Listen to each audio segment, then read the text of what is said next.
C'était une fois une petite fille que tout le monde aimait bien, surtout sa grand-mère. Elle ne savait qu'entreprendre pour lui faire plaisir. Un jour, elle lui offrit un petit bonnet de velours rouge, qui lui allait si bien qu'elle ne voulut plus en porter l'autre. Du coup, on l'appela Chaperon Rouge.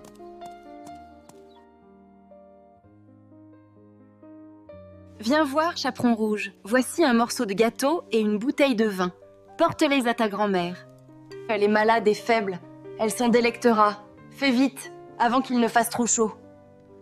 Et quand tu seras en chemin, sois bien sage et ne t'écarte pas de ta route. Sinon tu casserais la bouteille et ta grand-mère n'aurait plus rien.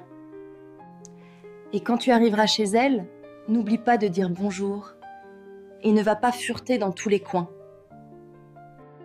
Je ferai tout comme il faut. La fillette lui dit au revoir.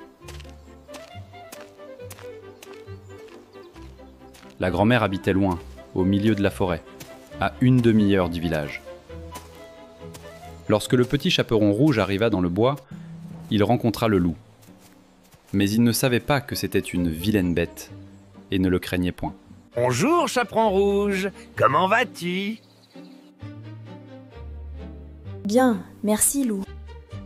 Où donc vas-tu si tôt, Chaperon Rouge?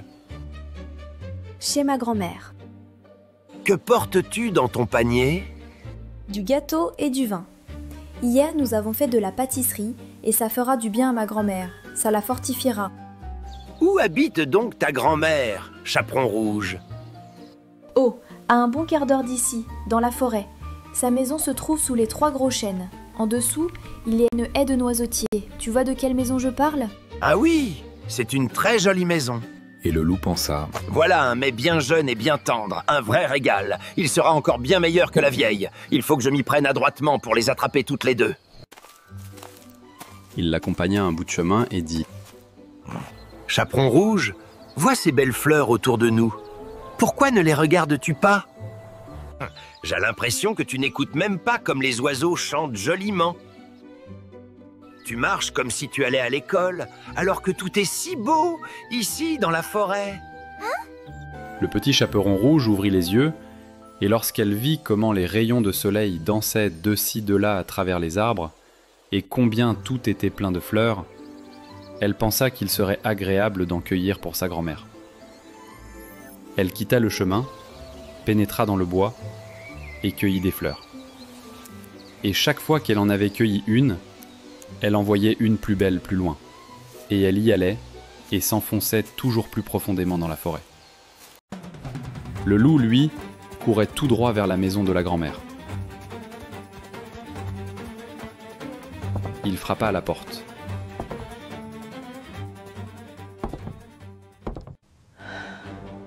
Qui est là? C'est le petit Chaperon Rouge qui t'apporte du gâteau et du vin. Tire la chevillette.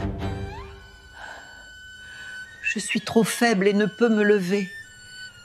Le loup tire la chevillette, la porte s'ouvre, et sans dire un mot, il s'approche du lit de la grand-mère et l'avale.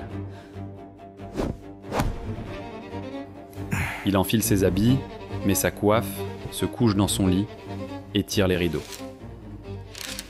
Pendant ce temps, le petit Chaperon Rouge avait fait la chasse aux fleurs. Lorsque la fillette en eut tant qu'elle pouvait à peine les porter, elle se souvint soudain de sa grand-mère et reprit la route pour se rendre auprès d'elle.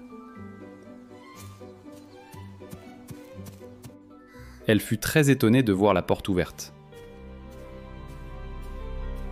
Et lorsqu'elle entra dans la chambre, cela lui sembla si curieux qu'elle se dit: Mon Dieu, comme je suis craintive aujourd'hui. D'habitude, je suis contente d'être auprès de ma grand-mère. Elle s'écria, Bonjour. mais nulle réponse. Elle s'approcha du lit et tira les rideaux. La grand-mère y était couchée, sa coiffe tirée très haut sur son visage. Elle avait l'air bizarre.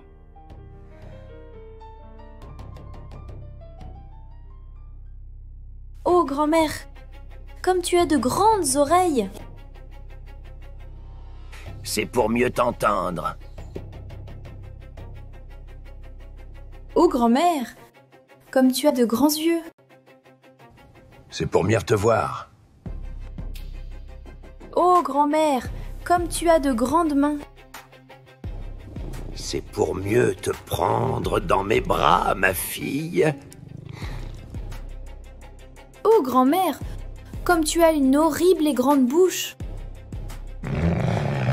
C'est pour mieux te manger. À peine le loup eut-il prononcé ces mots, qu'il bondit hors du lit et avala le pauvre petit chaperon rouge.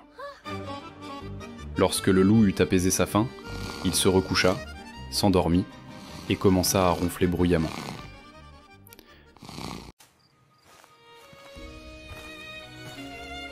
Un chasseur passait justement devant la maison. Il se dit « Comme cette vieille ronfle, il faut que je vois si elle a besoin de quelque chose. » Il entre dans la chambre et quand il arrive devant le lit, il voit que c'est un loup qui y est couché. « Ah, c'est toi, bandit. Voilà bien longtemps que je te cherche. » Il se prépare à faire feu, lorsque tout à coup l'idée lui vient que le loup pourrait bien avoir avalé la grand-mère et qu'il serait peut-être encore possible de la sauver. Il ne tire pas, mais prend des ciseaux et commence à ouvrir le ventre du loup endormi. À peine avait-il donné quelques coups de ciseaux qu'il aperçoit le chaperon rouge. Quelques coups encore, et la voilà qui sort du loup et bie. Ah, comme j'ai eu peur! Comme il faisait sombre dans le ventre du loup. Et voilà que la grand-mère sort à son tour, pouvant à peine respirer. Le petit chaperon rouge se hâte de chercher de grosses pierres. Ils en remplissent le ventre du loup. Lorsque celui-ci se réveilla, il voulut s'enfuir. Mais les pierres étaient si lourdes qu'il s'écrasa par terre et mourut. Ils étaient bien contents tous les trois. Le chasseur dépouilla le loup et l'emporta chez lui. La grand-mère mangea le gâteau et but le vin que le petit chaperon rouge avait apporté. Elle s'en trouva toute ragaillardie.